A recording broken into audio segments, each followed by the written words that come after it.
all, and welcome to Rave in Review, where we rave about and review any and all things pop culture and anything that interests us. I'm Kaya, and you can follow me on Instagram, Twitter, and TikTok at kaya.r.pennington. Now, unfortunately, my lovely co-host Bree was unable to join us today. Guys, schedules are always clashing, and honestly, it's a miracle we've made it this far. And we are so close to that season 1 finale because yes, this is Rave in Review season 1, and yes, we do plan to end it in about 3 more episodes and then hopefully pick it back up for a season 2. So we're so close to that, and hopefully Bree will be able to join us next week because we have some really exciting things to talk about on our agendas for the upcoming weeks. Before I get into any more of that though, you can follow Bree on Instagram and Twitter at BreenaVet26, and you can follow Rave in Review on Instagram, Twitter, and even TikTok at Rave_and_review. Before I get into the show, please be sure to like, follow, comment, subscribe, and most importantly, share. Guys, sharing helps us so much.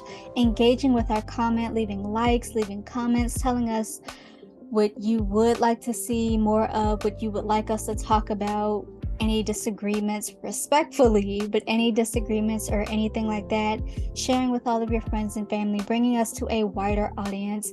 Help us be our best selves by bringing us to a wider audience and engaging with our content. It helps us out so much, and we really do appreciate it. So please leave a like, leave a comment, leave a follow, not just here, but on our Apple Podcast, on our Spotify accounts, on our Anchor accounts, on our personal socials, mine and Bree's, on the Rave in Review socials. It helps us out so much. Please and thank you. And with that, let's get into our first segment, Unpopular Opinions, where we rave about our unpopular and even sometimes a bit controversial opinions. Today, that opinion is queerbaiting. Specifically, can people queerbait? My answer, no. And I know that's unpopular, that's why it's in this segment, and hear me out, I think companies and brands can queerbait, because queerbaiting is when, let's say you're watching a TV show and the writers are playing up this LGBTQ aspect for the character. They like girls and they're a girl, or they like guys and they're a guy, or anything in between that would, qualify to LGBTQ plus, right? And they keep playing it up and they keep playing it up and they keep playing it up, but they don't quite really take it there. And then it all ends with maybe them getting with somebody of the opposite sex and they're straight and they've always been straight or something like that, right? That's queerbaiting. Brands can queerbait. TV shows can queerbait. Media and film can queerbait. Even brands and media, they can have weird queerbaiting, I don't want to say propaganda, but you guys know, like commercials and stuff like that they think are allyship, but it's really just weird queerbaiting, right? That's queerbaiting. But people cannot queerbait you, because one, to me, that suggests that you have an entitlement to know what they are, and you don't. As much as we all would like to see gay roles be handed to gay and LGBTQ plus roles be handed to LGBTQ plus people first, like they would be the first pick of the crops or whatever the saying is, that actor cannot queerbait you because you aren't really entitled to know what they are. You want that representation, but it's like, if they're not ready for it, they're not ready for it, right? And that kind of leads me into my spill about entitlement to celebrities, because I see a lot of people say celebrities queerbait, and I don't think that's true. You don't have a right to know their sexuality. Their questioning, I feel like, is a part of LGBTQ plus, right? And so they could be questioning, and so you could see them with somebody of the same sex or whatever, and they're partying it up with them, and then ultimately they go with somebody who is straight or non gender conforming, right? And then you feel slighted, you feel queerbaited. You didn't have a right to know, because that's their personal business. You don't have a right to know who they are doing what with. It's not up to you. It's not your business. You felt entitled, and you probably saw that picture for some crooked paparazzi. Paparazzi is just on the one hand, it's like it kind of is part of a celebrity's job to, be in the press, but the way paparazzi be working, it should be illegal. So you probably got that site, that photo or whatever from some paparazzi, and it wasn't any of our business, right? Now, here's why I think people can queerbait. Now, in the early 2000s, it really was a thing. And I don't want to single out women, but like I feel like a lot of women did it, to sit here and kiss other girls and engage in sexual activities with women of the same sex and LGBTQ plus stuff.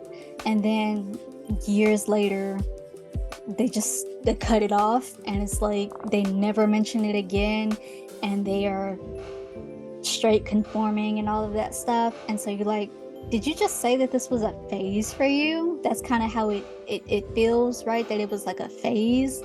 And it's like, that is why I think a lot of people think people can queerbait, especially celebrities, because people will do that kind of stuff.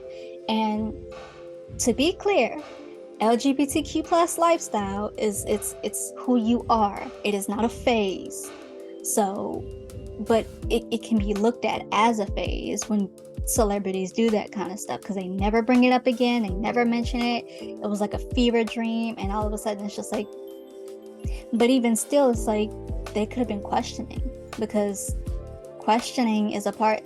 It's okay to explore one's sexuality, and maybe that's what they were doing, and maybe they're like, well, that's not for me. The weirdness is when they stop acknowledging it, and it's like, I don't know what you're talking about, I don't want to talk about that. That's when it gets weird. But even still, I don't know if that's queer baiting. I think it's weird. I just don't know if it's queer baiting. People cannot queer bait you. You do not have a right. You're not entitled to know this person's sexuality and who they're messing with and who they're doing what with. You don't have that right. I cannot stress that enough. We do not have that right to know what somebody else is doing. We want representation in the LGBTQ plus community, right? And we want it to be looked at as not something that is just a phase. It's not just a phase. But ultimately, you can still explore one's sexuality. You can be questioning of your sexuality and never really fully come out. And I'm sure that does a little harm to the community, and I think that's why people get upset. But like, ultimately, we don't have a right to know. We are not entitled to them. They don't have to come out. And we kind of talked about this on this channel when we were talking about projecting queerness onto characters, because that's another aspect of it. Were you queer baited, or were you projecting your desires onto that character, and then when it didn't happen, did you take a small smidget of something, run with it, and then get disappointed, and now it's queer baiting, right? But that's a genuine question. You could have been queer baited, or you could have just been projecting. But you can never be queer baited with celebrity. You might have been projecting, or they might have been questioning their sexuality, in which case, as I repeatedly say, it has nothing to do with us. We are not entitled to know what they are. If and when a person or a celebrity decides to come out, that's up to them.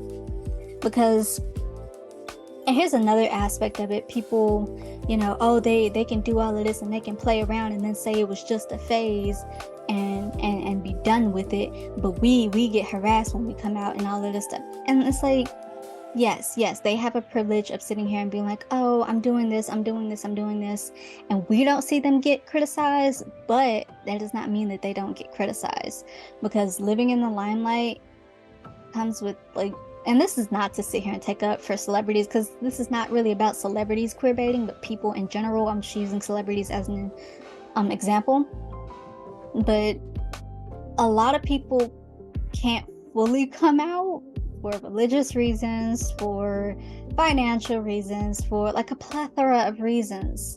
So they can engage in this on the low, but never really quite come out because it could be detrimental to them, if that makes sense. Like, this is such a nuanced conversation, and so I will acknowledge that I don't have a fully right way to say this, and to end this out, because it's getting a little long and I'm rambling, I don't think people can queerbait. You cannot be queerbaited by another person because that suggests that you were entitled to know what they were doing and who they were doing and their personal lifestyle or whatever.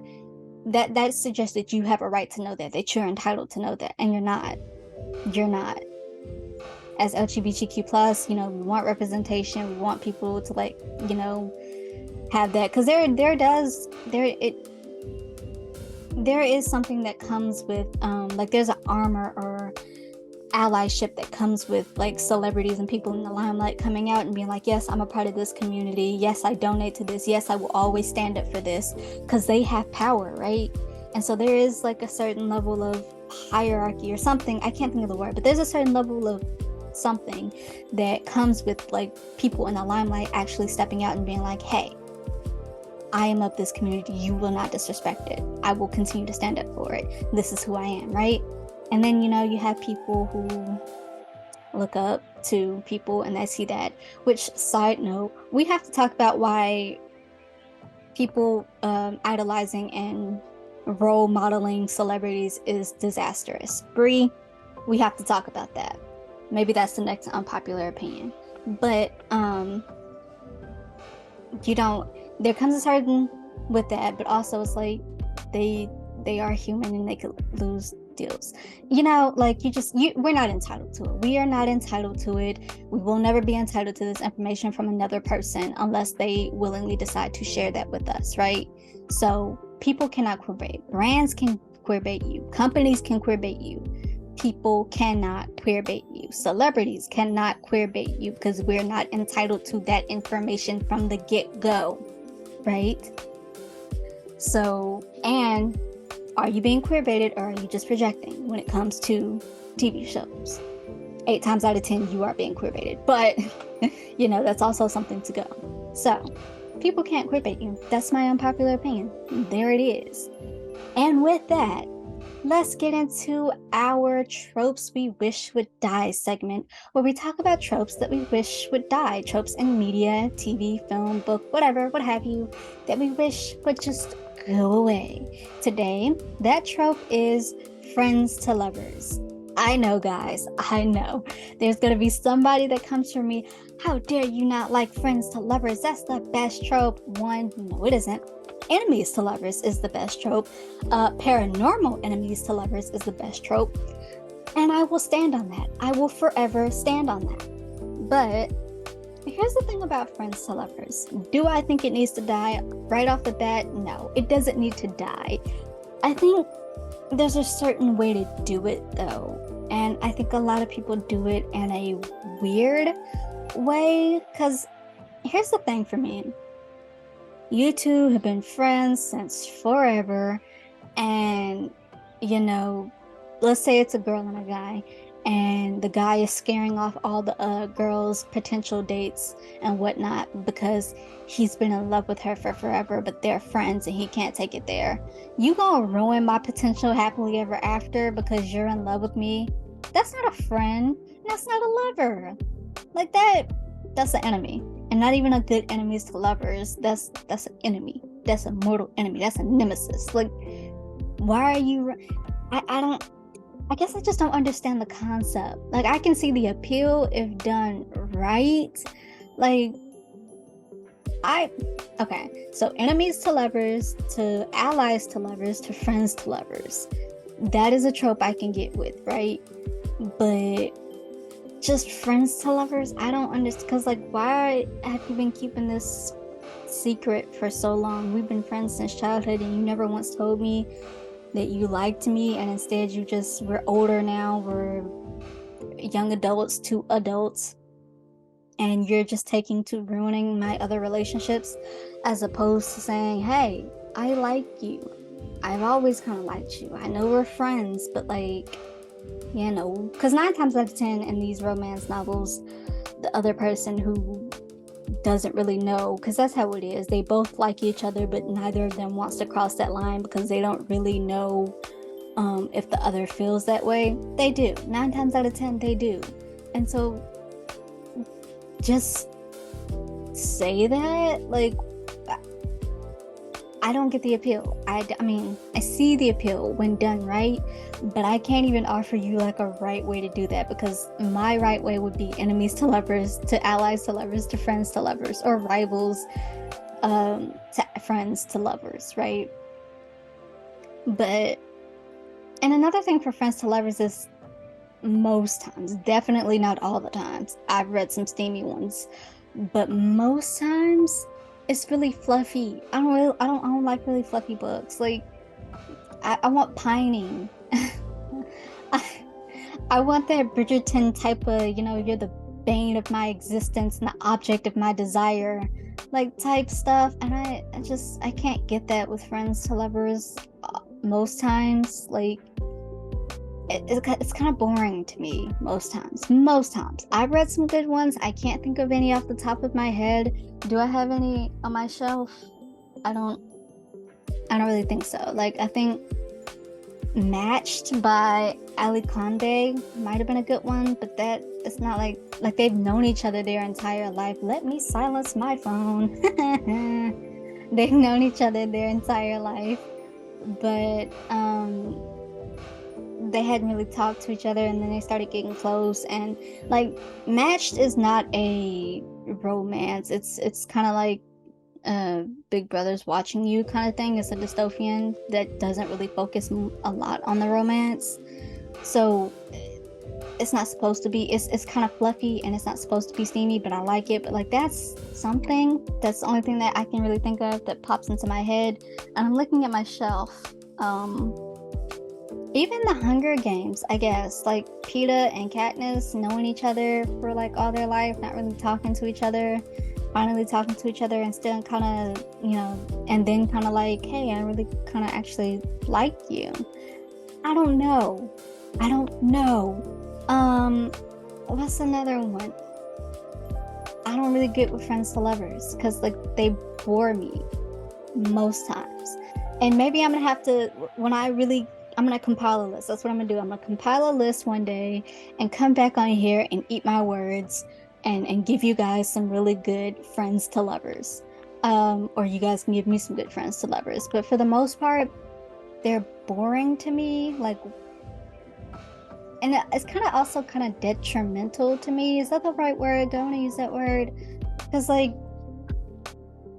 a lot of people, those guys want to sit here and be like, oh, I'm only in the friend zone because I'm trying to sleep with you, the minute I get that opportunity, so like I think it really kind of reinforces that like the friend zone isn't real between men and women, and that if you're friends long enough that you can potentially hit. And it's like I don't get the concept. I can see the appeal. I have read some good friends to lovers. I just can't think of any off the top of my head. But for the most part, do I think it needs to die? No. Do I think it's really fluffy and boring? Yes. For the most part. Not all of them. Not all of them. If I'm going to read friends to lovers, it has to be a rival to friends to lovers, and I mean a rival. I don't mean some little office rivalry that's only a rivalry because of some stupid miscommunication. I mean it has to be a rivalry to friends to lovers, or a enemies to allies to friends to lovers. Other than that, we've been childhood friends our entire life, and I yearn for you, I burn for you. All the Bridgerton things that I'm using. I hope someone gets that.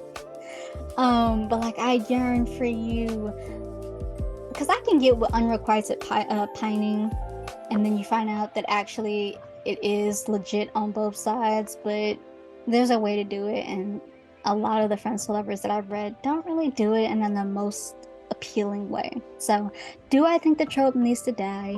No. Do I prefer the trope? No. But I'm sure there are some good ones. I maybe will find some. I'm sure I've read some. Somebody leave some comments down below. Actually, don't, because that's another thing I don't do. I don't take recommendations from a lot of people.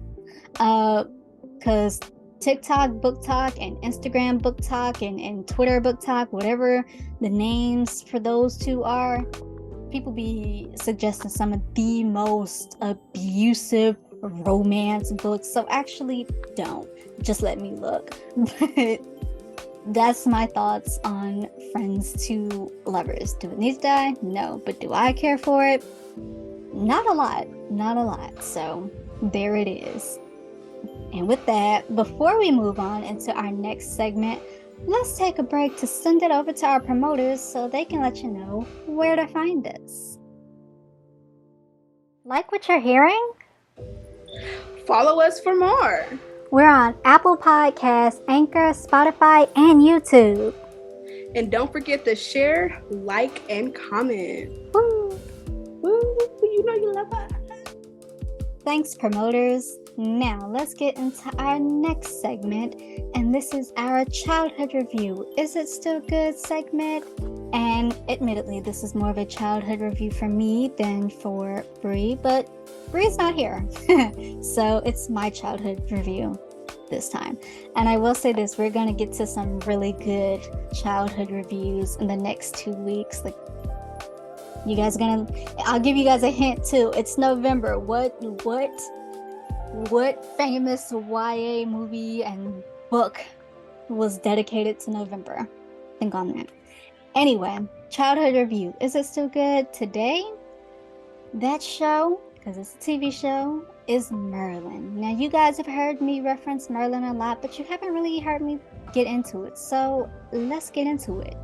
Now, Merlin is a BBC show, 2007, I think, 2007 to like 2012, that is very loosely based on the Camelot story. You know, Arthur pulls the sword out of the stone, and Merlin, the old wise wizard that guides him.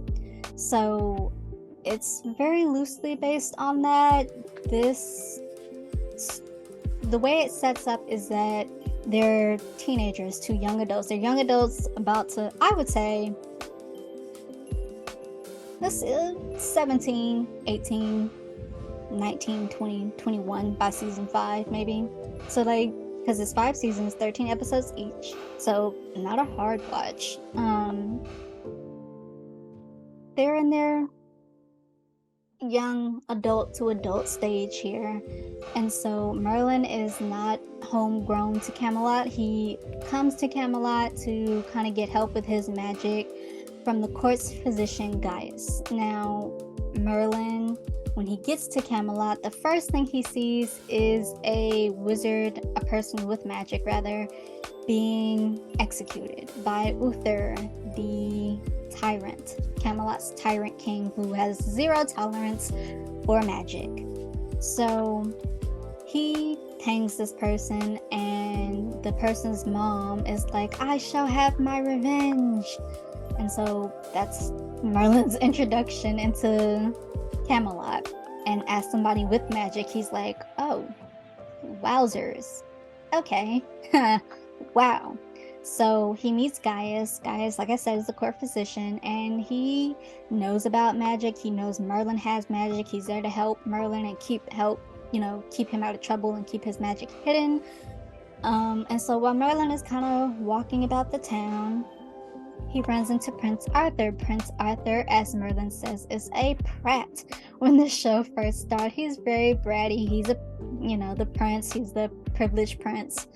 And so he is beating up on his manservant. And so Merlin is like, hey, he's had enough. Be done, my friend. And Arthur's like, do I know you? He's like, no.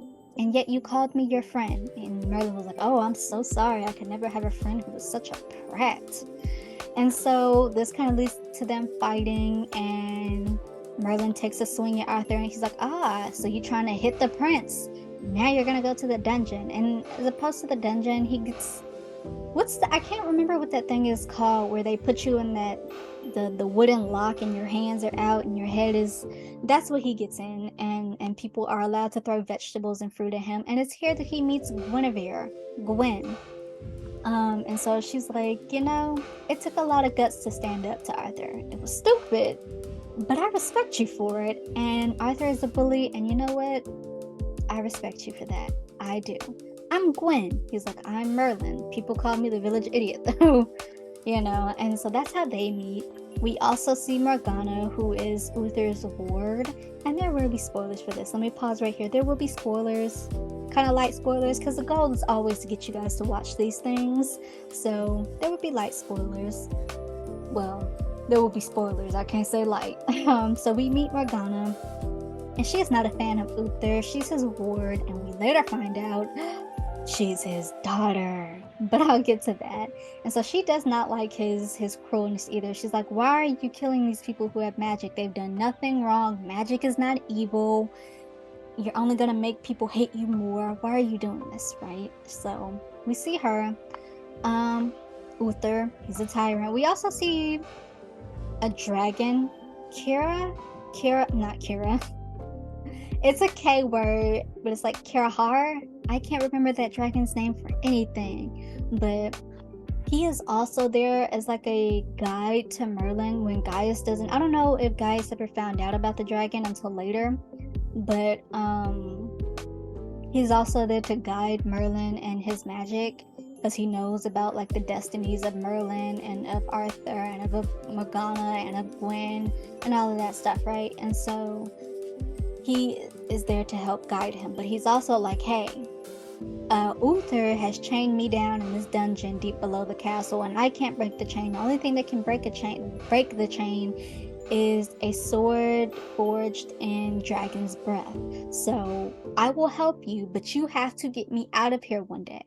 And Merlin's like, cool. So we get back to the festivities because there is a party going on towards the end of the episode, and this is where the woman who's like, I shall have my revenge, she comes back and she enchants the kingdom and makes them all fall asleep, and then she's about to kill Arthur as revenge for Uther killing her son. But Merlin is not affected by the magic because he has magic, he sees it, he's like, oh, let me cover my ears and stuff, and so he does his little magic to stop her. But Uther doesn't see that. Uther just knows that Merlin saved Arthur, and he's like, so how can I ever repay you? And Merlin's like, don't worry about it, you wanna knight me, you wanna give me some money, he didn't say that, but he's like, don't worry about it. And this is how Uther repays Merlin. He makes Merlin Arthur's servant. So that's that, and they both have objections to it, but there it is. And that's episode 1. From there we see Merlin, save Arthur from many things. We see him save him from dragons and bandits and griffins and other witches. We see Lancelot come into the story. We see Percival. We see oh my gosh, no, what's his name? Oh my god, Gwen's brother. Gwen has a brother and he's knighted and I can't remember his name. How terrible of me. Elian. Ha. And so we see all of them. So let's get into the characters. Merlin, who is played by Colin Morgan, I think his name is. Like, the entire cast was casted really well, I think. I'm not gonna remember everyone's name, but he did a really good job of making Merlin this really goofy, there's nothing to me, don't worry about it, I'm just a goof. But then he has that I have secret powers and I can be serious, and I'm with two sides of the same coin, so it's my destiny to help him be a great king. So he played that really well. And then there's the intro to this, which is voiced by the dragon, John Hurt. And so he's like, in a land of myth and a time of magic, the destiny of a great kingdom rests on the shoulders of a young boy. And that's from like seasons 1 to 3. And then we get to season 4 and 5, and it goes from the destiny of a great kingdom rests on the shoulders of a young boy to the destiny of a great kingdom rests on the shoulders of a young man. You know what? It's just the little things like that. But I was like, oh. And I want to say that I caught onto the show like maybe a year or two after it ended. I was watching it on Hulu with my aunt. a year or so after it ended, but like it still hit right in the feels. I was like, oh, we're growing up. And we see all of these characters grow up and grow into the roles and their destinies that they're supposed to be in. And it's really cool. Um, Arthur really was a bit of a brat. Now he's played by James Bradley. He did a really good job of making you kind of hate Arthur, but at the same time be like, well, he's gonna grow into the once and future king, and he's gonna be really good at it. And in later seasons, we see all the conflicts that he has as king, and it's like, yeah, he's really maturing. He treats Merlin like crap for the first seasons, and then in the later seasons, he still does, but it's less of a I hate you and I'm privileged and you're not, and more of a this is our thing, this is what we do, we joke, and it's like I wish he would have he did soften up, but like I wish it would have been a little bit nah. Because the thing about it is, like, there are people in this fandom that ship Arthur and Merlin as Merthyr, which drives me up the wall. I've talked about it on this show. It drives me up the wall because they don't have that kind of chemistry, and he's really abusive to Merlin. Like, it drives me up the wall. So I just kind of wish it was a little less, but still, that is their thing. And when they get serious with each other, they can get serious with each other. And so I do like him, and I like his growth. I do like his growth. We see that even when he's like still immature, we see that he has this sentiment that he wants to be a better king than his father. We see that he has conflicts with magic. Like, he doesn't really he doesn't think that it's evil, but like he also acknowledges that his father must have his reasons. And there's even an episode, and I think it's like in season 2, where Arthur's like, you're a liar and a hypocrite. You've been using magic all this time. Because Arthur came about, his birth was because Uther used magic on Arthur's mom to get her pregnant with him. And so he's like, you execute people with magic, but you use magic, you're a hypocrite and you're a liar. And he almost killed Uther, and Arthur, against his better judgment, because Uther hates magic, and when Arthur gets into power, the destiny is that he will bring peace to the land, and he will help. He won't be as harsh on magic as Uther, but he has to step in and stop Arthur, because the way Arthur found this out was a witch. And so he's like, no, she tricked you, think about it, if you do this, Camelot will be helpless, it will be defenseless, you don't want to do this. And so, but it's a really interesting episode, and it's so desperate, because when I was watching it, and we didn't know at the time when Arthur was gonna take his place, when Uther was gonna die, and when Arthur was gonna, and so I was just like, oh my god, just kill him and be done with it. I don't know, that's terrible, but I was like,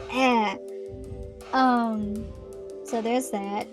But we also see he's like, I don't want to be like Uther, I want people to respect me, not because I'm Prince Arthur, but because I'm a good human. But we also see that he still has tendencies. It's like when she set him out one time, she said, you claim titles don't matter, and then you behave like a prince. It doesn't give you an excuse to be so rude. And and so she set him out. So we see that he still has a long ways to go in the early episodes, but when he gets there, he still has some ways to go, but he matures, and it's good. Uther, I forget the name of Uther, the actor who plays Uther, and then the actor who plays Gaius. But Uther was Gallivant's dad. In Gallivant, he was in Sweeney Todd for a minute, and I'm thinking was in Doctor Who, is what I heard, and he was also in Bridgerton season 2. So I forget his name, but he did a really good job at making you hate Uther, and that's what he was supposed to do. He did a really good job at and then all the hypocrisies, like he used magic. Morgana's his daughter, so he stepped out on his wife anyway. All of this stuff is like, ooh, you are a despicable human being, and I hate you, and when will you die? And so he did a really good job at that. Gaius, who was the mentor, he played that, I don't want to say fatherly figure, but mentor figure really well. But he also played that, oh, you goof, come on, You know, he was a bit of a comic relief along with Merlin, and so he played that really well. Uh, Katie McGrath, I think her name is, played Morgana. And here's the thing about Morgana. Now, I think in the original Camelot story, her name is either Morgan or Morgause, I think. But Morgause is Morgana's sister. And when she meets her sister, this is kind of where she starts becoming evil. She was good up until like midway into season 3, I think, season 2 and then into season 3. And then she's like, you're right, Uther never will respect people with magic, and she thinks that she has magic. And so she's like, we gotta get rid of him. And Morgause is like, yeah, we gotta get rid of him. She's a little devil in her ear. And so they plot to get rid of him. And then when she finds out that she's Uther's daughter, she's like, oh, I have a claim to the throne. And Morgause is like, let's put you on that throne, sis. And so that's kind of her storyline for like season 4 and season 5. A lot of people will praise evil Morgana, and she played it well. She played good Morgana well. She played evil Morgana well. Here's the thing. I kind of prefer good Morgana because evil Morgana was redundant. She kept doing the same thing over, and it was like, okay, you're not really this girl boss badass kind of villain. You're just doing the same thing. Like, it's a little tiring. Like, we get it. You hate everybody. You hate all of them now. You just want the throne. We get it. It's kind of tiring. So a lot of people praise that, but it's like, it's not some revolutionary girl boss. And one thing that really irked me is that there's an episode before Morgana goes bad. It's like back in season 2. Bandits kidnap her and Guinevere, and you know, Morgana makes it out, and she's like, hey, Uther, I need you to go send some people to get my maid. And he's like, no, we will honor her, but no, she sacrificed herself willingly. And Morgana's like, I don't want her honored, I want her found. And then she confronts Arthur later when he doesn't stand up for Gwen. She's like, Gwen is the most kind, loyal servant. She's been a friend to all of us. You are a gutless coward. And then he's like, Morgana, I'm going to look for her. And she's like, bring her home. And then, so like, she rides hard for Gwen and all of them, but she's riding hard for Gwen. And then when she gets evil, there's an episode where Gwen and Arthur get found out, and Morgana is in Uther's ear whispering, oh, she must have enchanted Arthur. He's never talked about her before. Like, y'all don't see how she don't care for none of y'all? Her lives weren't that great. Y'all don't see how she didn't care for none of y'all? None of y'all? Like, y'all don't see how hard she not riding for Gwen anymore? And then there was a few episodes before that, where Gwen saw Morgana using magic, and she was like, well, magic isn't bad, but you know, Morgana was doing something that looked a little scary, right? Come on. This is a 2007 show. It's an early 2000s show, so inconsistencies kind of come with the territory of that time, but still, like, oh my God. Be for real. So, and another thing that I think that I wish would happen earlier soon is that in season 5, Gwen gets magic done on her by Morgana, and then she's like working with Morgana. And so to show him that, Merlin actually takes Arthur out to see Morgana and Gwen plotting. But he didn't do that when it was Morgana and Morgause. Like, he could have took Arthur out and been like, hey, see this? He never did that. And it's like, anyway, let's get to my favorite character, Guinevere. Gwen, who's played by Angel Colby. She's a black woman, and so this is why I ride so hard for this show and for Gwen, because Gwen is black, and this was one of the first times that I'd seen a black woman as Guinevere, and in fantasy, who was supposed to be a love interest. Like, yeah, I mess with it. I do. So here's my thing about her. She was very vocal, especially in the later seasons, like when Uther was gone and Arthur was king, she became a council and kind of stuff. She was like, hey, this is right, this is wrong. She's always been that kind of way. She was always ready to like help out her friends and stuff. So she had agency. She did. Here's the thing though.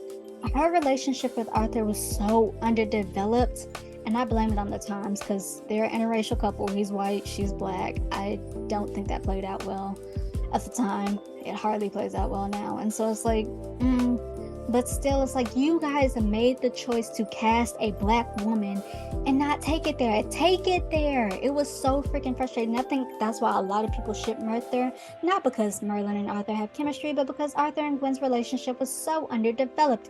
It could have been great because the moments that they had together were really cute and really good. It was like, okay, dig deeper into that.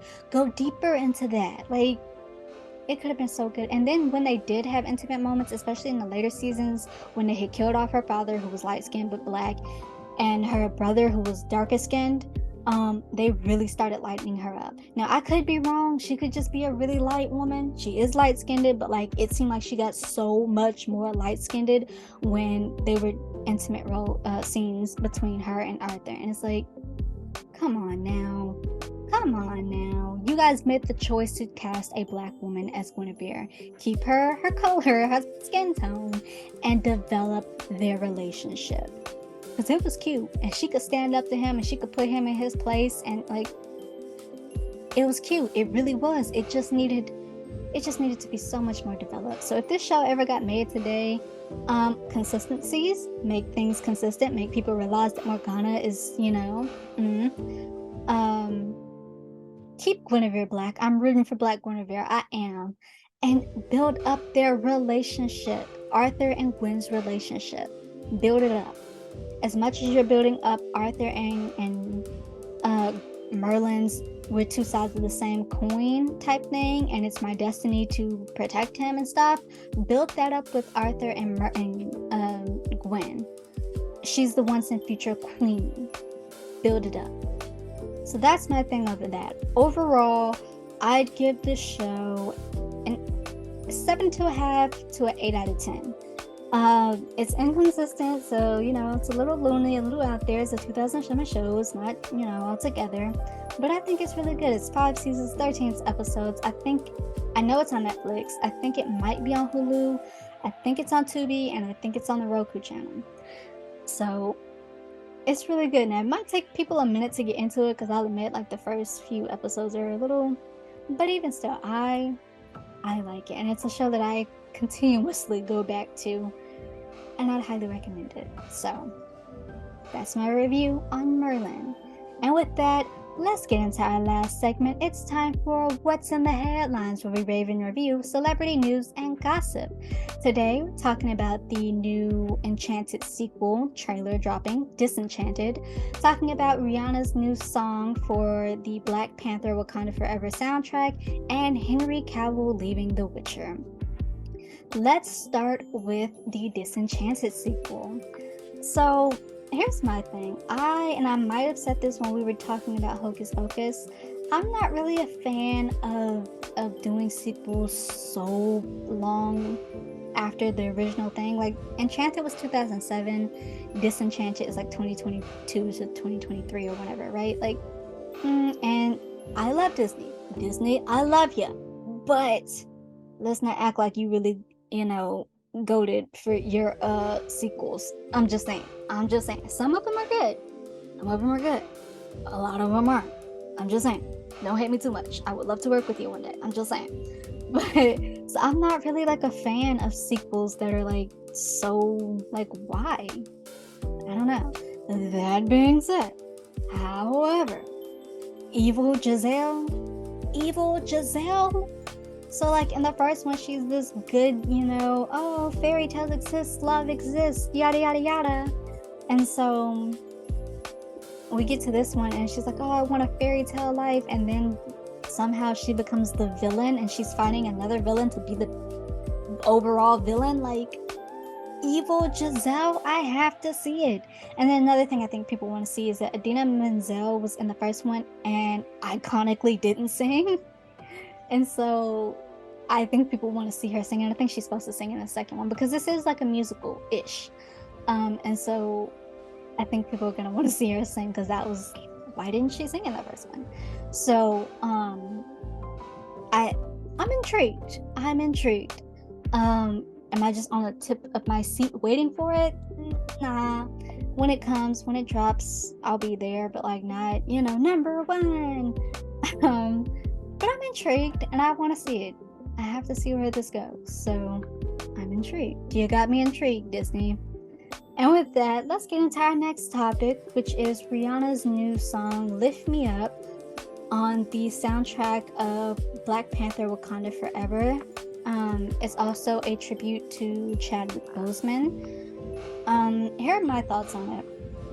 I think a lot of people are like, oh, Rihanna's coming back with music in the first time in years, and this is what happens, because this is a somber tribute-like song. And so I think I have seen a few people be like, this is what she drops. Now, it'd be different if Rihanna was featured on the first soundtrack of Black Panther. That's different. Maybe we would have, like, maybe if this movie was like the first one, we would have gotten songs like All the Stars and Pray For Me and stuff like that. But this movie is about mourning. It's mourning T'Challa. It's mourning Boseman. It's about moving on, accepting death and moving on. And I haven't seen it yet, but like from the clips that we've gotten. And so it's like, the song fits. It fits, and I like it. I actually like the song. Is it moving for me? No, the song alone isn't, but then realizing what the song is for and who it's for and things like that, yeah, it's moving, and I think it's fitting. And to everyone who says otherwise, shut up. Shut up, be for real. Like, this is not the same Black Panther that we got in 2016. This is something about mourning and moving on. And as I've said, we need that before we get anywhere else with this franchise. And so I think it's fitting. And I like it. And with that, and I know we're already at our last topic.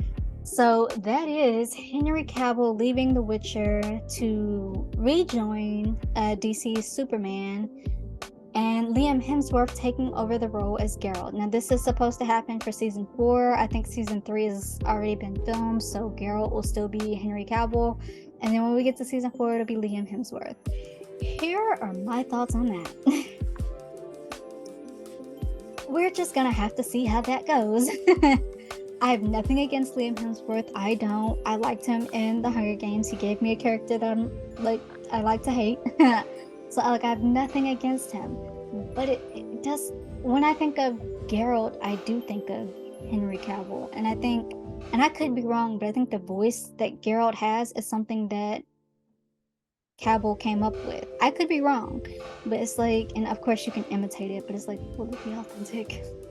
So I don't know how to feel about this, and it's a wild decision. I thought they were gonna do Black Superman. Is that Black Adam? Like, I don't know. I told y'all I'm breaking into the comics on the Marvel side, but on the DC side, it's very murky. It's very murky, okay? So I don't know. Don't come for me. But like, I really thought we were doing, like, I thought he left. I don't know why it is that he left the Superman thing, but I thought that they were gonna do Black Superman. And then I don't know why he left The Witcher. I don't know if it's because he couldn't do both things at once. Probably not. That's a heck of a commitment, I'm sure. Or if it was something else, but we're just gonna see how this plays out, because I don't know, I'm really not excited for it though. I like Henry Cavill as Geralt, and I don't know how that's. We're gonna have to see. We are gonna have to see. Here's hoping for the best. What is it? Prepare for the worst, hope for the best. And I hope for the best in everyone in this situation. I hope it all works out. And yes, I will be watching The Witcher after season 3 to see how it works out. So we'll see how that goes. And with that, that's what's in the headlines, and that's the show. Thanks for listening and watching. If you like our content, be sure to like our content. Give us some thumbs up, leave a comment, be respectful, but leave a comment about anything that I talked about, anything you think I could have added, or any of your thoughts, or anything you'd like to see us talk about more in general. Subscribe, share with all of your friends and family. That helps us out a lot, as I said in the intro. Help us be our best selves by bringing us to a wider audience, engaging with our content, leaving likes and follows and comments. Anything you want to see more of, we will consider it. And if we decide to do it, we will do it, and even possibly give you guys a shout out. We can do that now. So, like, you know, engage with us. It helps us out so much, and we really appreciate it. And thanks.